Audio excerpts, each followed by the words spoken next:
Today's headlines. The United Nations recognizes the Philippines as a rising star in foreign direct investments. Authorities arrest a Taiwanese woman and her daughter, seize over 15 million pesos worth of shabu in separate raids. The Department of National Defense looks into reports of a new emir in Southeast Asia for the international terror group ISIS. And a mountain area decorated with lighted blossoms becomes a tourist attraction in Leyte. Good day, I'm William Theo. Welcome to the PNA Newsroom.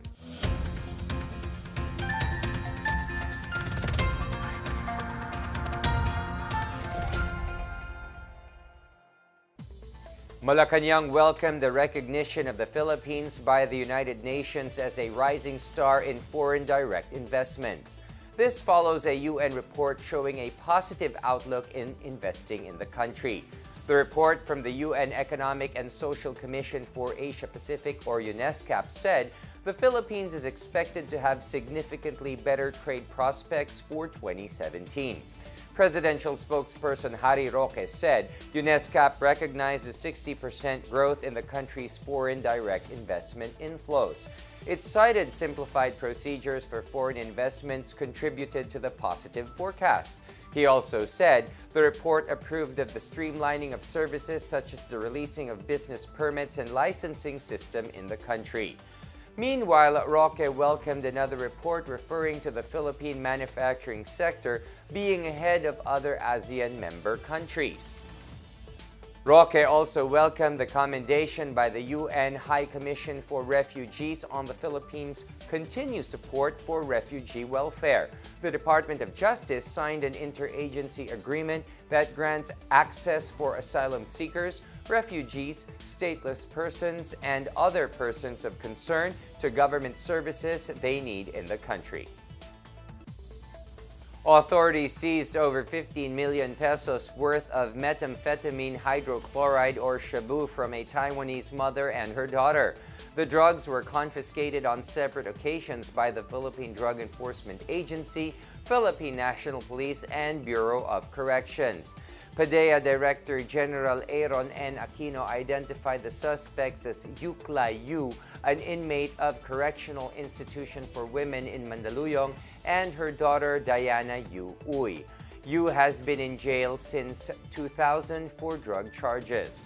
Operatives seized from Yu's cell over 2 kilograms of suspected shabu in various containers, as well as gadgets, bank accounts and checks, and assorted drug paraphernalia. Her daughter Diana was arrested 3 hours later in a raid at a condominium in San Miguel, Manila. 2 kilos of suspected shabu worth 10 million pesos were confiscated. PDEA Director General Aaron Aquino revealed that Diana Yu used her rice retailing business as a front for their drug activities. She was also reportedly operating near Malacanang and has VIP access while visiting her mother in jail. Aquino ordered a drug test on the employees of the Correctional Institution for Women. The 2 suspects will be charged with possession of illegal drugs, while the older Yu will face an additional case of possession of drug paraphernalia. The seized bank accounts and checks will be forwarded to the Anti-Money Laundering Council for investigation. Malacanang welcomed the announcement from the White House that U.S. President Donald Trump will extend his stay in the Philippines. Trump reportedly decided to stay for another day to attend the 12th East Asia Summit, or EAS, this November. The EAS is an annual meeting of national leaders from the East Asian region and adjoining countries. It will convene in Angeles, Pampanga on November 13 and 14 this year. Presidential Communications Secretary Martin Andanar said President Duterte looks forward to engaging President Trump at the ASEAN-US Commemorative Summit and the EAS. Andanar said that this would be the perfect time for ASEAN and other partnering countries to resolve current issues. He also vowed that the Philippines, as host and chair of the 31st ASEAN Summit, will ensure that all foreign leaders and delegates would experience the Filipino hospitality at its finest. Dangerous Drugs Board Chairman Dionisio Santiago has tendered his resignation. Santiago was ordered to resign over his criticism of the Mega Drug Rehabilitation Center in Nueva Ecija. The Mega Drug Rehabilitation Center was one of President Duterte's anti-illegal drug projects. Santiago was quoted saying that the construction of the rehab center was impractical and a miscalculation. He explained later on that the rehabilitation should not be centralized and that community-based rehabilitation is more effective. He also contradicted Duterte in saying drug addiction is a health issue and not purely a crime problem. President Duterte earlier fired Benjamin Reyes as DDB chair for contradicting his figures on the number of drug users in the country. The Bureau of Customs seized 18 brand new luxury cars worth over 107 million pesos at the Manila International Container Port. The vehicles arrived in the country on separate dates from October 13 to 19 from Hong Kong, United Arab Emirates, and the United States. The cars were seized for being undervalued and lacking the necessary requirements from the Bureau of Internal Revenue. Apart from payment of customs duties, imported motor vehicles are subject to the imposition of excise tax. Customs Commissioner Isidro La Peña added that the luxury cars were seized after the consignee, identified as Gamma Gray Marketing, failed to provide the BIR's authority to release imported goods. La Peña ordered an investigation of the customs broker and consignee's permit to import luxury cars. Presidential spokesperson Harry Roque urged Chief Justice Maria Lourdes Sereno to resign and spare the judiciary from further damage. Roque said it would be better for the Chief Justice to resign than let the judiciary suffer the effect of a removal of its highest magistrate through impeachment. Roque believes there is merit in the impeachment complaint against Sereno. He said President Duterte also thinks Sereno should resign from her post. He, however, stressed that his comments do not mean the executive is meddling with the judiciary. Meanwhile, Sereno said that she will not quit from her position. Attorney Carlo Cruz, Sereno's spokesperson, said she will face the impeachment proceedings to preserve the dignity of the Supreme Court and the office of the Chief Justice. Attorney Jocelyn S. Dainla, another spokesperson of Sereno, urged Roque not to prejudge the case and watch his statements as a representative of the president. Sereno is facing an impeachment case over allegations of betrayal of public trust, culpable violation of the Constitution, and the mismanaging the affairs of the High Court. The late Chief Justice Renato Corona was ousted from office by the Senate for failing to fully disclose his wealth. Malacanang brushed off criticisms over the drop in the number of Filipinos expecting President Rodrigo Duterte to fulfill his campaign promises. Based on the third quarter of 2017 Social Weather Station survey done in September, 35% of respondents said they expect President Duterte to fulfill most, if not all, of his promises. This figure was 17 points lower than in March.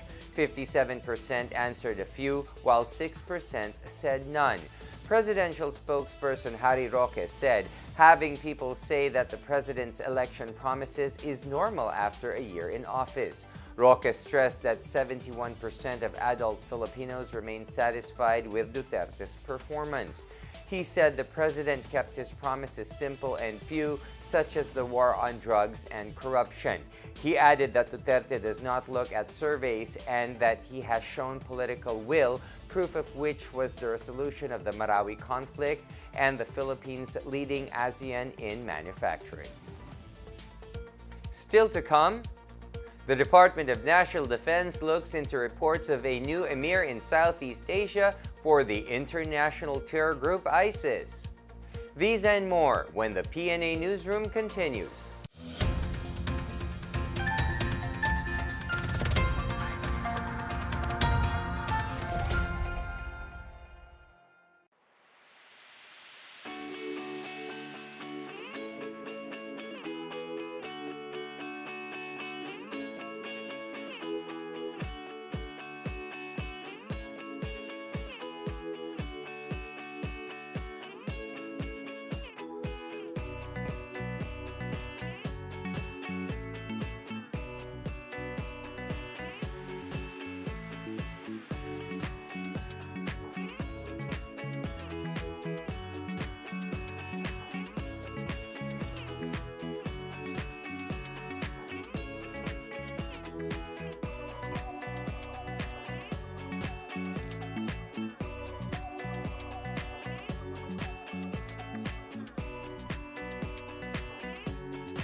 The Court of Appeals dismissed the motion for reconsideration by the Makati City government regarding jurisdiction over Fort Bonifacio or the Fort.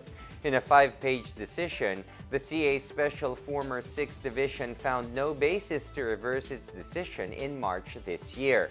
Makati appealed to the CA to be liberal with the rule, citing public interest.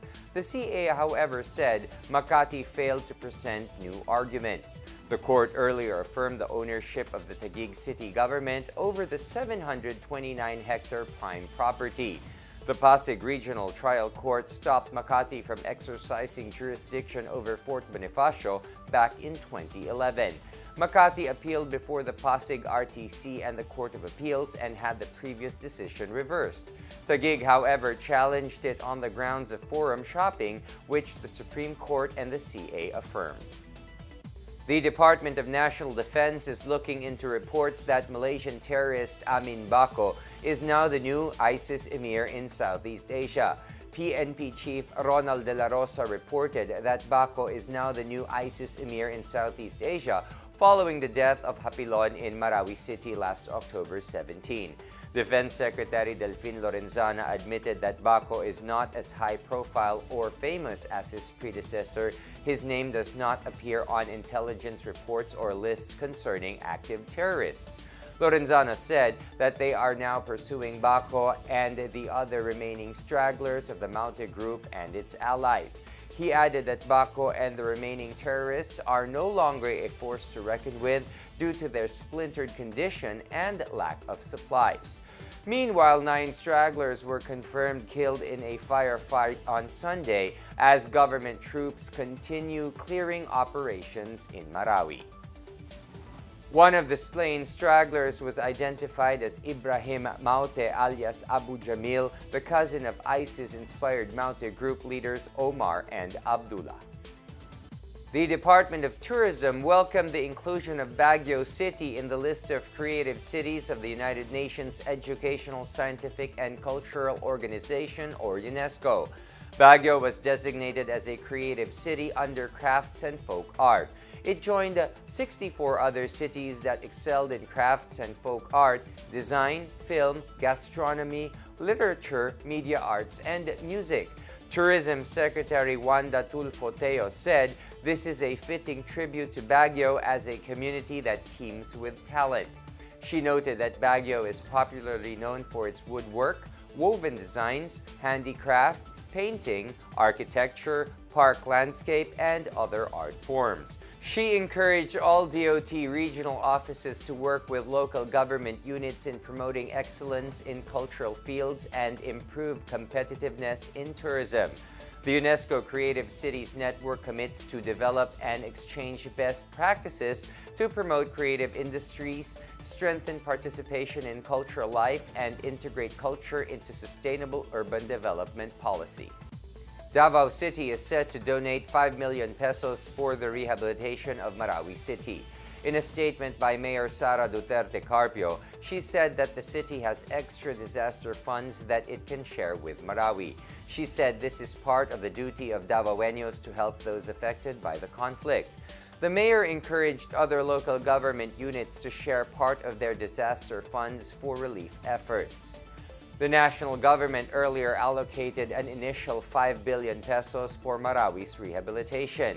It also welcomed assistance from other countries. The Philippine delegation won various medals in 2 sports competitions in South Korea. The Philippines won 6 golds, 1 silver, and 2 bronzes for Muay Thai in the first World Youth Martial Arts Masterships in Jincheon, South Korea.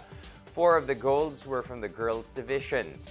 Muay Thai Association of the Philippines Secretary General Pearl Mana Gelod said she was proud of the team's performance, especially that their hard work finally paid off. She added she is grateful for the support shown by local Muay Thai chapters, officials, and sports agencies to their athletes.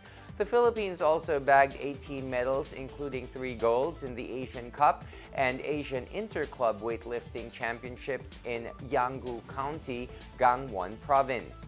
Elian Rose Perez from Tagbilaran City topped the women's 53-kilogram category to collect the gold medals in snatch, clean and jerk, and total. Her teammates Maria Deza de los Santos of Zamboanga and Elrin Ann Ando of Cebu also won bronze medals in the 2-in-1 competition. The three lifters won 3 silvers each in the Asian Interclub competition.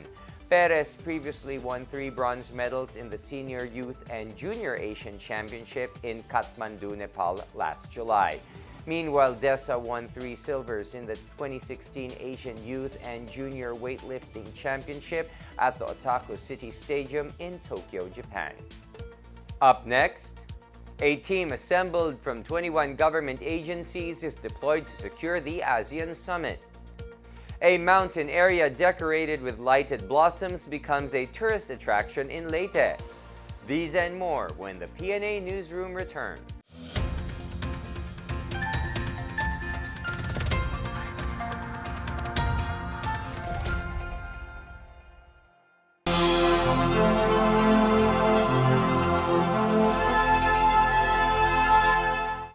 Pag-unlad ng pangisdaan sa Zamboanga City, malaking ginhawa sa negosyo ng mga mangingisdang Muslim sa Mindanao. Ang Pilipinas ay sagana sa yamang dagat. Pangingisda ang isa sa pangunahing hanapbuhay ng mga kababayan natin mula sa Luzon, Visayas at Mindanao maliban sa pagsasaka. Dito sa Zamboanga City, matatagpuan ang Sanggil Fishing Port na pinakamalaking fish port sa bansa. Pag-aari ito ng gobyerno na pinagagamit sa mga malalaking fishing companies. May 20 malalaking pabrika ng sardinas at tuna ang nag-ooperate dito. Malaking kontribusyon nito sa Muslim community. Mula sa tribong Tausug, Yakan, Sama at Badjao ang mga dealer at operator nito. Ako po si Princess Habiba Saripaudak at ito ang Salam News Daily. Abangan ang iba pa naming kwento at pagtalakay sa aming relihiyon, kultura at tradisyon sa Salam TV tuwing Linggo alas 8:30 ng gabi sa PTV.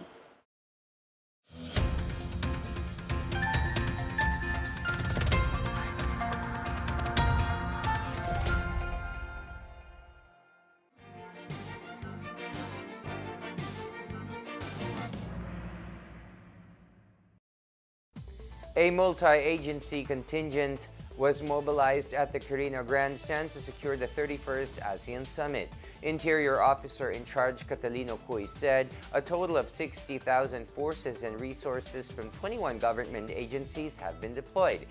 He added that huge resources will be ready to monitor, respond, and provide support during the summit. These include patrol cars, motorcycles, ambulances, K9 units, and sniper teams. Several joint task groups and other units were also organized to assist their personnel and logistics and ensure that the summit will run as smoothly and as peacefully as possible. Meanwhile, the Philippine National Police said its 19,000-strong police force is all set and ready for the ASEAN Summit. Baybay City in Leyte has high hopes in promoting a mountain site as its latest tourist destination. Its main feature is the thousands of lighted blossoms decorating the area. PNA editor Benj Bondok has the report. A mountain site dotted with blossoms is becoming a top tourist destination in Leyte. The Baybay City government is optimistic of making its 16,000 blossoms a top tourist destination in the eastern Visayas region. The 16,000 blossoms at Lintaon Peak opened in June this year. The site, which resembles Batanes, is dotted with LED-powered red and white roses inspired by the 10,000 roses in Cebu. The 16,000 blossoms is part of the 20 million peso development plan of the city for Lintaon Peak. The city government has started the construction of a function hall in the area. Soon to rise are 2 viewing decks overlooking the Baybay City proper and Quatlos Islands and an 8-story image of the Immaculate Conception of Mary. The area is part of the Pomponan Village, a known pilgrimage site for devotees of Saint Anthony of Padua. For the PNA Newsroom, I'm Benj Bondo. Expect cloudy skies throughout the day as the tail end of a cold front and the intertropical convergence zone affect most of the country. The tail end of a cold front and the ITCZ will bring cloudy skies with scattered rain showers and thunderstorms. These will be felt in the whole Visayas and Mindanao, Cagayan Valley, Bicol, and the provinces of Aurora, Quezon, and Palawan.